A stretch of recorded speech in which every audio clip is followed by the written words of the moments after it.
नमस्कार दोस्तों, मैं भगवान राम सारंग पर पुनः आप सभी का एग्जाम एजुकेशन के इस ऑनलाइन प्लेटफॉर्म पर हार्दिक स्वागत है। आज हम एक नए टॉपिक की शुरुआत करेंगे और उस टॉपिक का नाम है क्रिया।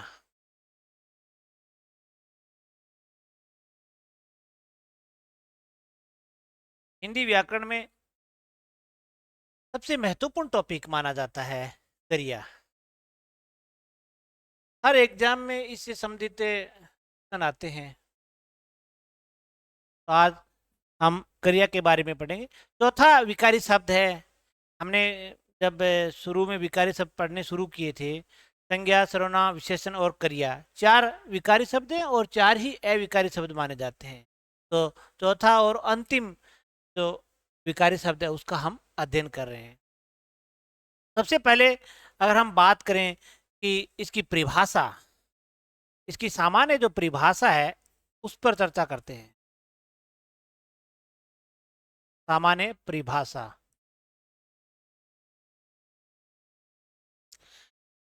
तो परिभाषा में है कि वह शब्द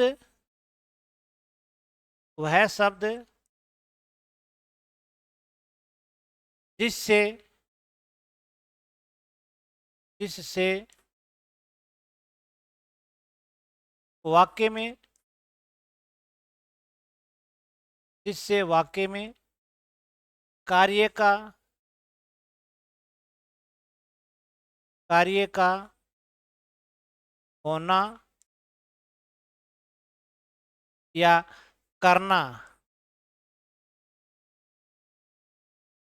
पाया जाता है जाता है तो उसे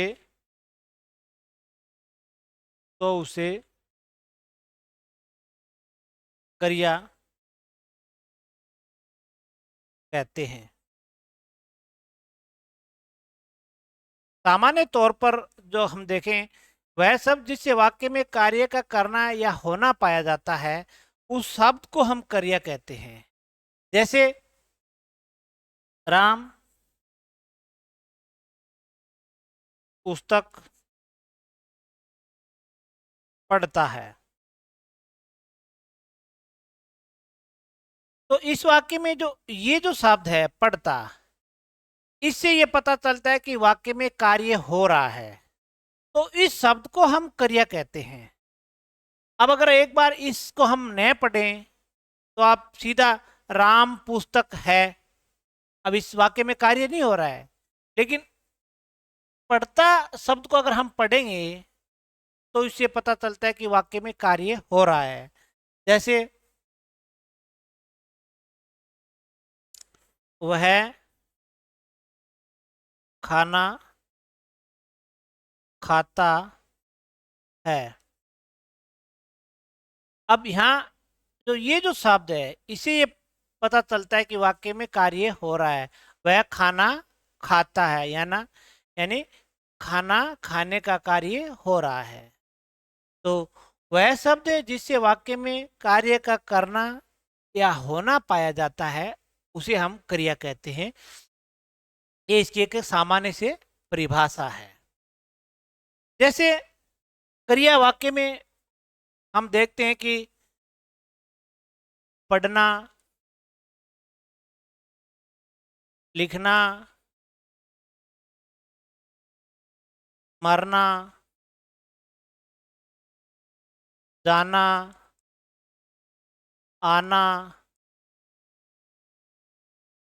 गिरना,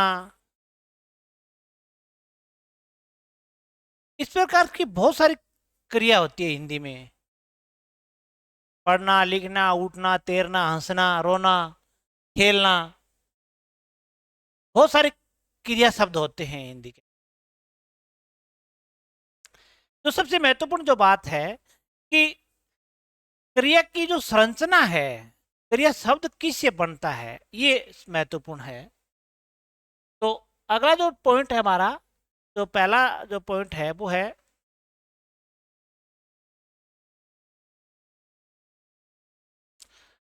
क्रिया की संरचना।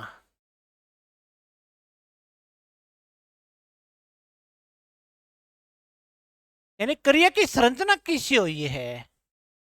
जैसे हमने यहां पर देखा है, जैसे पढ़ता है, खाता है, और यहां पर हमने देखा कि पढ़ना, अब एक जगह ता आ गया, एक जगह ना आ गया है अंत में। तो ये क्यों आता है, और क्रिया की जो संरचना है, वो मूल जो संरचना है वो कैसी है, इस पर हम चर्चा करेंगे। क्रिया की जो संरचना है वो धातु में ना प्रत्यय के योग से बनती है। क्रिया किससे बनती है?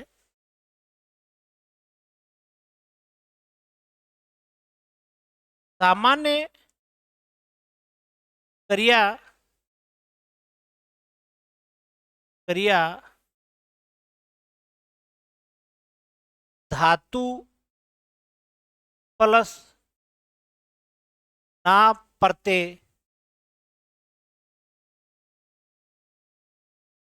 के योग से बनती है।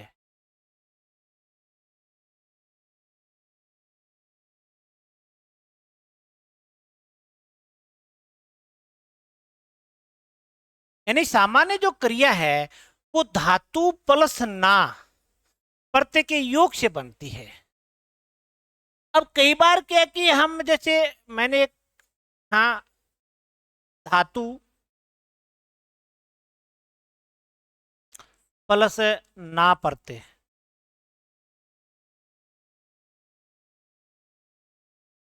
जैसे मर धातु है और उसमें ना प्रत्यय लगा दिया। जैसे आ धातु है, उसमें ना प्रत्यय लगा दिया।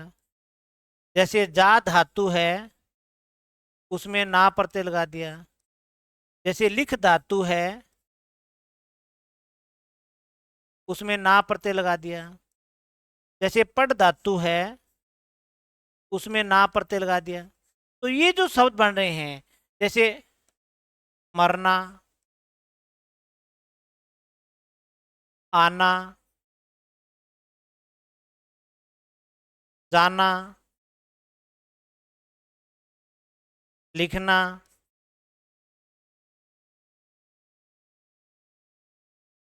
पढ़ना,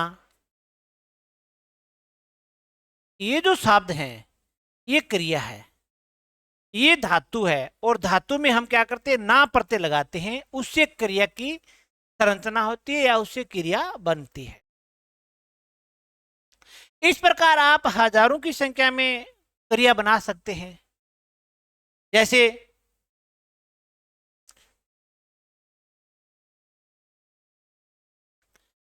उड धातु है, प्लस ना लगा दिया, उड़ना।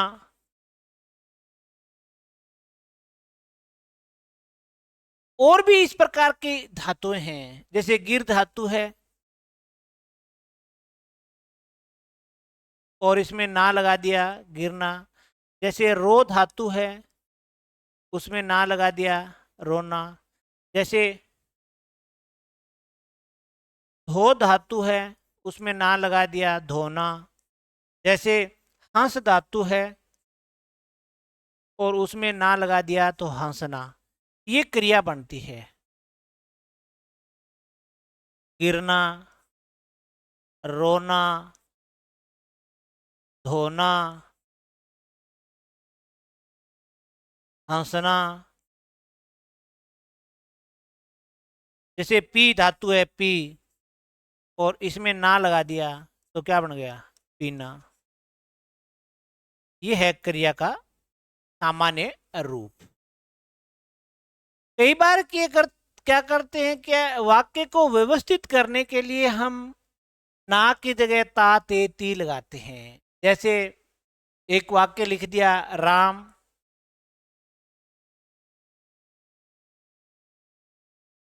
पुस्तक पढ़ता है। अब यहां पर हमने ता प्रत्यय लगा रखा है। जैसे सीता पुस्तक पढ़ती है, बालक पुस्तक पढ़ते हैं, तो ना की जगह हम क्या लगा रहे हैं, ता ते ती लगा रहे हैं। अगर कोई इसी शब्द में अगर कोई आपसे पूछे पढ़ता में प्रत्यय कौन सा है, तो प्रत्यय उसमें ना ही होगा। धातु इसमें पड है और प्रत्यय इसमें ना है, क्योंकि मूल रूप में जो क्रिया है धातु में ना प्रत्यय के योग से बनती है। कहीं पर ऐसा नहीं लिखा गया है कि धातु में ता प्रत्यय लगाने से क्रिया बनती है।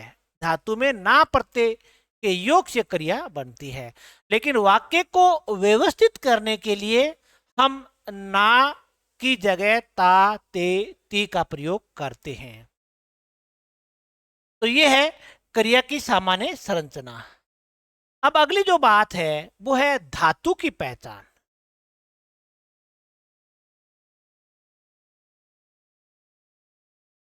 धातु की पहचान, क्रिया की पहचान कर ली,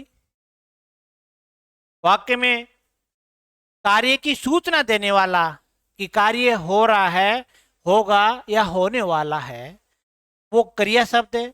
क्रिया की संरचना है धातु प्लस ना। अब धातु को कैसे पहचाने, धातु को कैसे पहचाने?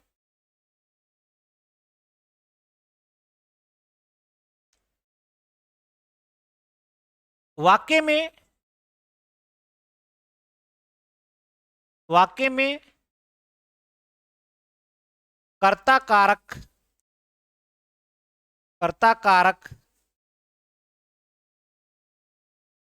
वाक्य में कर्ता कारक की जगह जगह तू शब्द, तू शब्द लगाकर लगाकर संपूर्ण वाक्य को, संपूर्ण वाक्य को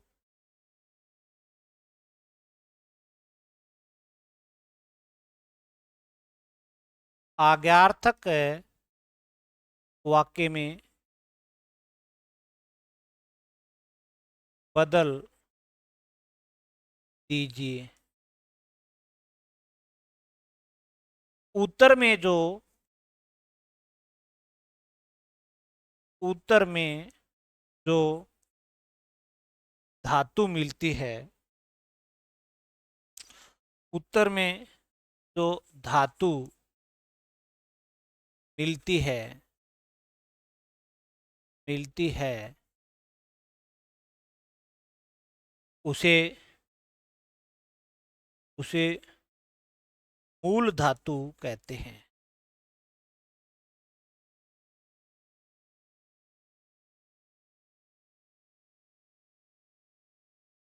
वाक्य में कर्ता कारक की जगह तू शब्द लगाकर संपूर्ण जो वाक्य है उसको आपको आज्ञार्थक वाक्य में बदलना है।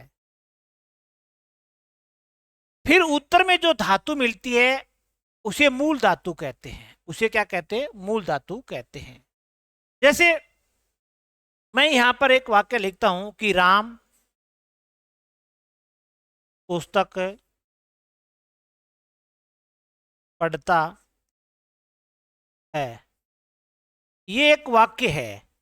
अब कर्ता यहां राम है और राम की जगह क्या लिखना है? तू शब्द लिख दिया। तू पुस्तक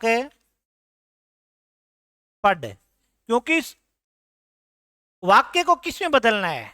आज्ञार्थक, आज्ञा देनी है। तू पुस्तक पढ़। जो ये पढ़ जो है ये धातु है। ये जो क्या है? धातु। यहां पर पढ़ना क्रिया ही, पढ़ उसमें धातु है। इस तरीके से आप मूल धातु की पहचान कर सकते हो। और भी आप कोई भी चीज लिख सकते हो। कविता खाना खाती है, तो कर्ता कविता है, इसकी जगह तू शब्द लगाओ, तू। और वाक्य को क्या है? आज्ञार्थक में बदलो, तू खाना खा। तो यहां खा क्या है? धातु है। कई बार देखते हैं हम कि बालक विद्यालय गया, बालक विद्यालय गया है। यहां पर धातु कौन सी है? तो वही बात, तू बालक के लिए क्या लिखोगे? तू विद्यालय, तू विद्यालय जा। अब यहां गया, ऊपर तो हमें दिखाई दे रहा है गया, और उसमें धातु कौन सी निकली है? जा धातु है, क्योंकि जाना क्रिया है यहां पर। बालक विद्यालय गया नहीं, यहां गया में जाना क्रिया है और जा धातु है उसमें। तो कई बार इस प्रकार के क्वेश्चन आ जाते हैं कि बालक विद्यालय गया, वाक्य में धातु है। अब यहां हमें दिखाई तो दे रहा है गया क्रिया, लेकिन यहां धातु कौन सी है? जाना है। ये एक महत्वपूर्ण चीज है इसमें, ये इसमें सबसे महत्वपूर्ण। और भी आप वाक्य इस प्रकार के बहुत सारे वाक्य मिल जाएंगे आपको, जैसे वे दिल्ली गए। तो कर्ता की जगह क्या? तू दिल्ली जा, तो यहां जा धातु है। तो इस प्रकार आप कोई भी वाक्य हो, उसका कर्ता जो कारक है उसकी जगह तू शब्द लगाकर संपूर्ण वाक्य को अगर आज्ञार्थक वाक्य में बदलोगे, तो आपको जो उत्तर में जो धातु मिलती है उसे मूल धातु कहते हैं। तो क्रिया किसे कहते हैं?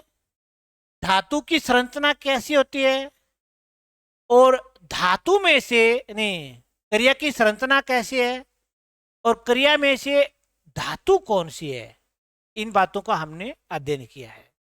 अब कई बार हम देखते हैं कि जैसे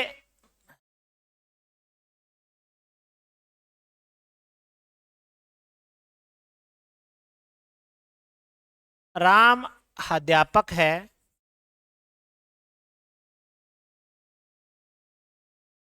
रावण लंका का राजा था, दशरथ के 4 पुत्र थे, कविता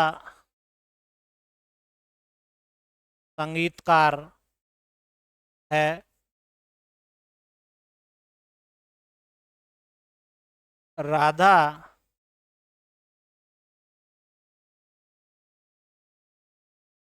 ईमानदार बालिका है।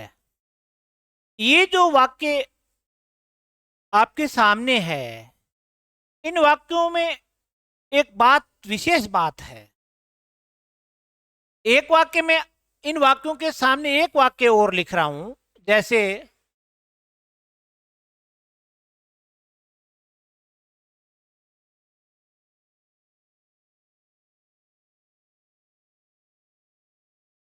सीता गाना गाती है।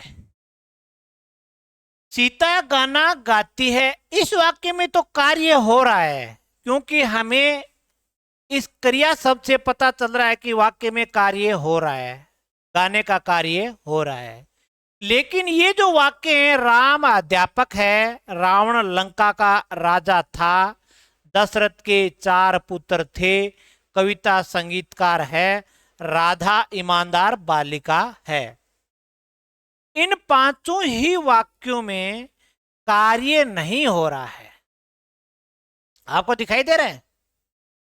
किसी भी वाक्य में राम अध्यापक है, एक सामान्य बात है, लेकिन कार्य तो नहीं हो रहा है। जैसे यहां सीता गाना गाती है, सीता पुस्तक पढ़ती है, सीता खाना बनाती है, सीता दौड़ती है, सीता लिखती है, इस प्रकार से कार्य तो नहीं हो रहा इनमें किसी में। रावण लंका का राजा था, कार्य नहीं हो रहा, एक सामान्य बात है। दशरथ के 4 पुत्र थे, कार्य नहीं हो रहा है। कविता संगीतकार है, इस वाक्य में भी कार्य नहीं हो रहा है। राधा ईमानदार बालिका है, इस वाक्य में भी कार्य नहीं हो रहा है। या यूं कहूं कि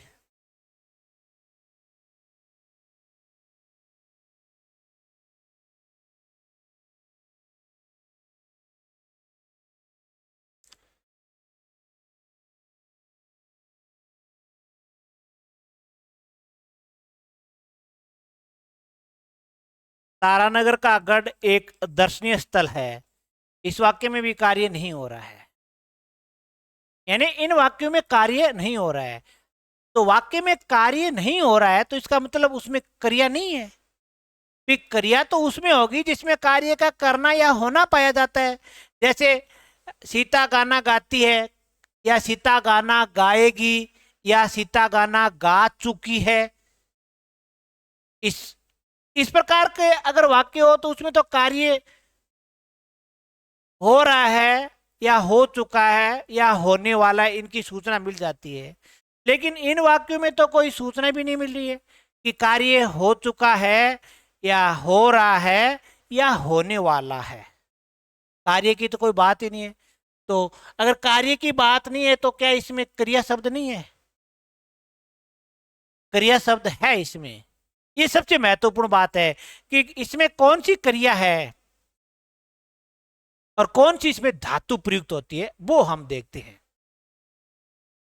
यहां ये चीज महत्वपूर्ण है, टिप्पणी में हम लिखना चाहेंगे, नोट में।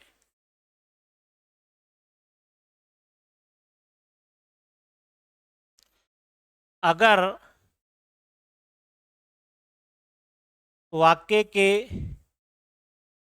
वाक्य के अंत में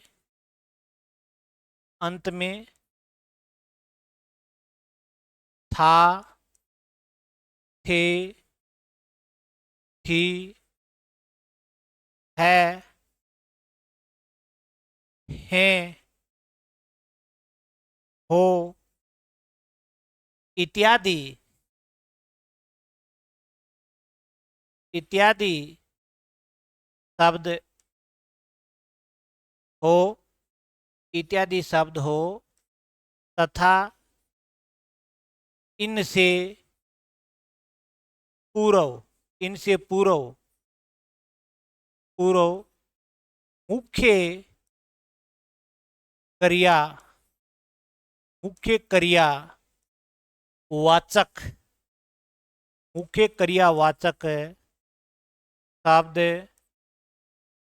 नहीं आकर कोई अन्य शब्द आता है, कोई अन्य शब्द आता है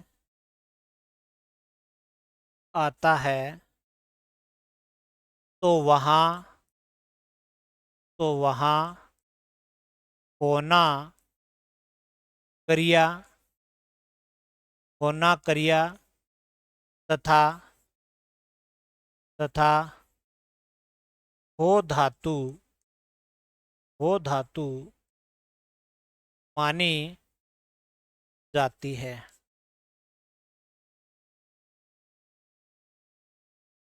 वाक्य के अंत में अगर आपको दिखाई दे था, थे, थी, है, हैं, हो, ये शब्द आते हैं और इन शब्दों से पूर्व मुख्य क्रियावाचक शब्द कौन सा? उठना, गिरना, पढ़ना, लिखना, आना, जाना, खाना, तैरना, उड़ना। ये मुख्य क्रियावाचक शब्द है। मुख्य क्रियावाचक शब्द नहीं आकर कोई अन्य शब्द आता है, कोई अन्य शब्द आ जाए तो वहां एक क्रिया होगी, कौन सी? होना, और धातु होगा उसमें हो धातु। अब हम पिछले उदाहरण देखो। अब यहां लास्ट में है, यहां था है, यहां थे है और है। इनसे पूर्व किसी भी वाक्य में मुख्य क्रियावाचक शब्द है क्या? जैसे इसमें है गाती, पढ़ती, लिखती, मरती, आती, खाती, तैरती, उड़ती। इस प्रकार का कोई शब्द नहीं है ना यहाँ पर। अन्य कोई शब्द आ गया, जैसे यहां संज्ञा शब्द आ गया, ये संज्ञा शब्द आ गया, ये भी संज्ञा शब्द है, ये भी संज्ञा शब्द है, ये भी संज्ञा शब्द है। और ये भी एक विशेषण है। तो अन्य कोई शब्द आता है तो इस प्रकार के वाक्यों में कौन सी क्रिया मानी जाएगी? होना क्रिया और हो धातु है इसमें। होना क्रिया। अब इसमें कोई पूछ ले कि राम अध्यापक है, वाक्य में क्रिया है, होना क्रिया है, हो धातु है। राजा रावण लंका का राजा था, तो होना क्रिया हो धातु है। दशरथ के 4 पुत्र थे, तो होना क्रिया हो धातु है। कविता संगीतकार है, तो होना क्रिया हो धातु है। राधा ईमानदार बालिका है, होना क्रिया हो धातु है। तारानगर का गढ़ एक दर्शनीय स्थल है, इसमें भी होना क्रिया और हो धातु है। जो मुख्य क्रियावाचक शब्द के स्थान पर जो अन्य जो शब्द आए हैं उनका व्याकरणिक क्या नाम है, व्याकरण की भाषा में उनको क्या कहते हैं, इनका अध्ययन हम आगे करेंगे जब क्रिया को हम विस्तार से पढ़ेंगे। और अब जैसे राम अध्यापक है, ये सहकर्मक क्रिया है या अकर्मक है, इसका भी हम अध्ययन आगे करेंगे जब क्रिया को विस्तार से पढ़ेंगे। जानकारी के लिए मैं ये बता देता हूं कि इस प्रकार के जो वाक्य होंगे उनमें हमेशा अकर्मक क्रिया मानी जाती है। जैसे राम अध्यापक है, अकर्मक क्रिया है। रावण लंका का राजा था, अकर्मक क्रिया है। राजा दशरथ के 4 पुत्र थे, अकर्मक क्रिया है। कविता संगीतकार है, ये भी अकर्मक क्रिया है। राधा ईमानदार बालिका है, अकर्मक क्रिया है। तारानगर का गढ़ एक दर्शनीय स्थल है, ये भी अकर्मक क्रिया है। यानी जिन वाक्यों में होना क्रिया और हो धातु आता है वहां सदैव सदैव सदैव के लिए अकर्मक क्रिया प्रयुक्त होगी। तो अक्सर एग्जाम में ये प्रश्न पूछे जाते हैं। तो इस प्रकार के बहुत सारे उदाहरण हम देख सकते हैं, ये हमने लिखा है, और भी कोई उदाहरण लिख सकते हैं। राम किसान है, तो इसमें वाक्य में कार्य हो रहा है क्या? नहीं हो रहा है, मुख्य क्रियावाचक शब्द है ही नहीं, तो यहाँ होना क्रिया और हो धातु है। और भी आप लिख सकते हो, जैसे राधा बहादुर सिपाही है, तो कोई वाक्य में कोई कार्य नहीं हो रहा है तो होना क्रिया और हो धातु है इसमें। और भी आप लिख सकते हो,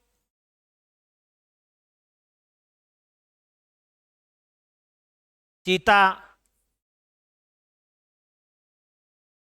चालाक बालिका है, तो इसमें भी मुख्य क्रियावाचक शब्द नहीं है, तो होना क्रिया और हो धातु है।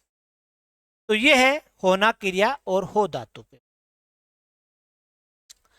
अब हम सीधे आते हैं क्रिया के प्रकार की,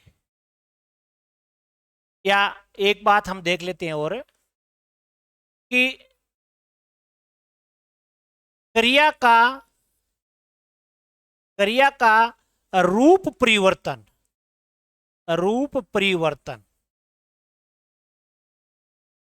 निम्नलिखित के आधार पर होता है।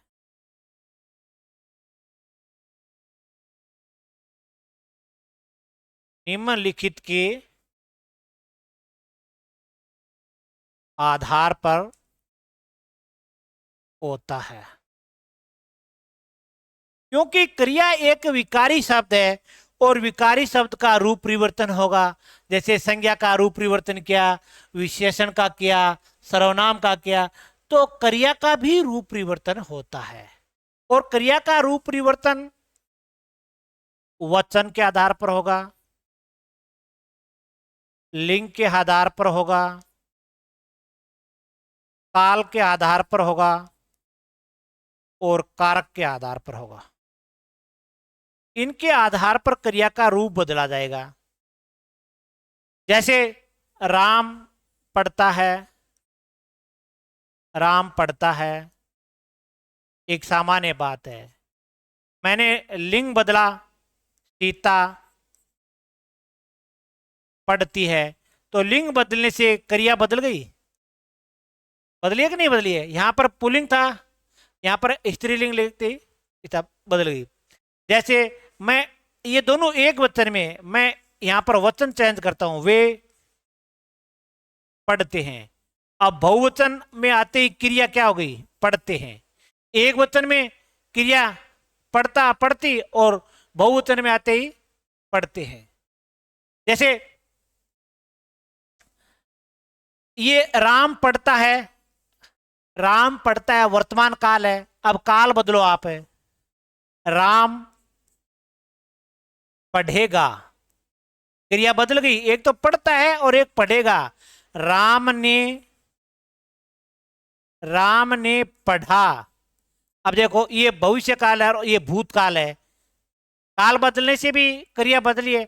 और यहां मैंने क्या है, कारक लगाया है, कारक लगाने से क्रिया बदली नहीं, कर्ता ने कारक चिन्ह लगा दिया तो भी क्रिया बदली है। तो क्रिया का रूप परिवर्तन है वो वचन, लिंग, काल और कारक के आधार पर होगा, यानी इनके आधार पर क्रिया अपना रूप बदलती है। रूप परिवर्तन का मतलब है कि जैसे पढ़ना है, फिर पढ़ती, पढ़ते, पढ़ेगा, पढ़ा, ये लगातार रूप बदल रहा है शब्द का, मात्रा कम ज्यादा हो रही है, तो इसका मतलब विकारी शब्द है। तो क्रिया का रूप परिवर्तन है निम्नलिखित के आधार पर होगा, वचन, लिंग, काल और कारक के आधार पर। इसके बाद अगर हम बात करें क्रिया के प्रकार,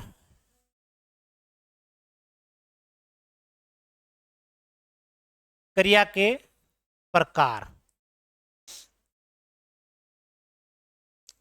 अलग अलग विद्वानों ने क्रिया के अलग अलग प्रकार माने हैं, कोई भी विद्वान है वो एक राय नहीं है। जैसे हमने पढ़ा संज्ञा 3 प्रकार की है, विशेषण 4 प्रकार के हैं, सर्वनाम 6 प्रकार के हैं। इस प्रकार से क्रिया को, क्रिया कितने प्रकार की है, ये सभी विद्वान इस बात पर एक राय नहीं है।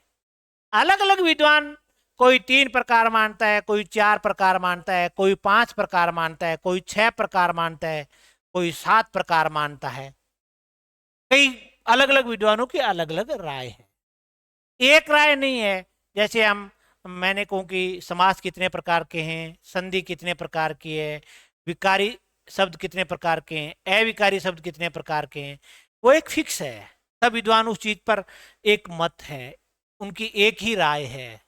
लेकिन क्रिया के प्रकार कितने हैं इस पर सब विद्वान एक राय नहीं है। तो हम हरदेव बहारी और जो गुरु कामता प्रसाद की जो व्याकरण है, उन्होंने जो क्रिया के जो प्रकार माने हैं वो प्रकार पढ़ेंगे। फिर हम सामान्य जो जो प्रकार हैं, जो वर्तमान काल में जो ज्यादातर पढ़े जाते हैं, एक थोड़े बहुत है, हम कह सकते हैं कि वो सत्य के नजदीक है, उनको भी हम पढ़ेंगे कि ये प्रकार है। पहले हम गुरु कामता प्रसाद और डॉक्टर हार्देव बहारी ने जो प्रकार माने हैं उनका अध्ययन करेंगे। फिर अंत में हम जो ज्यादा थोड़ा सत्य है लग रहा है कि इतने प्रकार है, अधिकांश विद्वान मानते हैं कि इतने प्रकार हैं, तो वो बात भी हम देखेंगे। तो क्रिया के गुरु कामता प्रसाद ने 7 प्रकार माने थे। एक तो रचना के आधार पर, आधार पर क्रिया। एक इसने माना था कर्ता के आधार पर, कर्ता के आधार पर क्रिया। एक इसने माना था कर्म के आधार पर क्रिया। एक इसने माना था काल के आधार पर क्रिया। एक इसने माना था वाच्य के आधार पर क्रिया। एक इसने माना था वाक्य की वाक्य की समाप्ति, वाक्य की समाप्ति के आधार पर, आधार पर क्रिया। एक इन्होंने, अच्छा 6 हो गया क्या? एक इन्होंने माना था कार्य की, कार्य की प्रवृत्ति के आधार पर क्रिया। ये इन्होंने 7 प्रकार माने थे। मुख्य तौर पर ज्यादातर विद्वान भी कम ज्यादा ये प्रकार पढ़ाते हैं और हर विद्वान के व्याकरण में ये प्रकार मिलते भी हैं। और इनके अलावा कुछ अन्य भेद भी हैं, इतने ही नहीं है, कुछ अन्य भेद और भी हैं, उनका भी हम अध्ययन करेंगे। फिर हम जो ज्यादा सत्य के नजदीक है वो पढ़ेंगे। लेकिन आज तक एग्जाम में इस प्रकार का क्वेश्चन नहीं आया है कि क्रिया कितने प्रकार की है, क्योंकि इसका कोई उत्तर है नहीं। जैसे संज्ञा कितने प्रकार की है, संधि कितने प्रकार की है, समास कितने प्रकार के हैं, विशेषण कितने प्रकार के हैं, सर्वनाम कितने प्रकार के हैं, अविकारी शब्द कितने प्रकार के हैं, विकारी शब्द कितने प्रकार के हैं, प्रत्यय कितने प्रकार के हैं, उपसर्ग कितने प्रकार के हैं, ये सारे के सारे प्रश्न एग्जाम में कहीं ना कहीं एग्जाम में जरूर आया है। लेकिन ये क्वेश्चन मैंने आज तक नहीं देखा कि क्रिया के प्रकार कितने हैं। हाँ, ये जरूर आ सकता है कि कर्म के आधार पर क्रिया कितने प्रकार की है, काल के आधार पर क्रिया कितने प्रकार की है, वाच्य के आधार पर क्रिया कितने प्रकार की है, रचना के आधार पर क्रिया कितने प्रकार की है, कार्य की समाप्ति के आधार पर, कार्य की प्रवृत्ति के आधार पर क्रिया कितने प्रकार की है, वाक्य की समाप्ति के आधार पर क्रिया कितने प्रकार की है। ये बात जरूर पूछी जाती है, लेकिन सीधा नहीं पूछा गया कभी कि क्रिया के प्रकार कितने हैं। तो इन सभी प्रकारों का हम एक एक करके अध्ययन करेंगे। आज की जो हमारी क्लास थी, आज हमने एक नए टॉपिक की शुरुआत की, क्रिया। बहुत महत्वपूर्ण टॉपिक है, एक लंबा चौड़ा टॉपिक है और परीक्षा की दृष्टि से भी महत्वपूर्ण टॉपिक है। एक सामान्य परिभाषा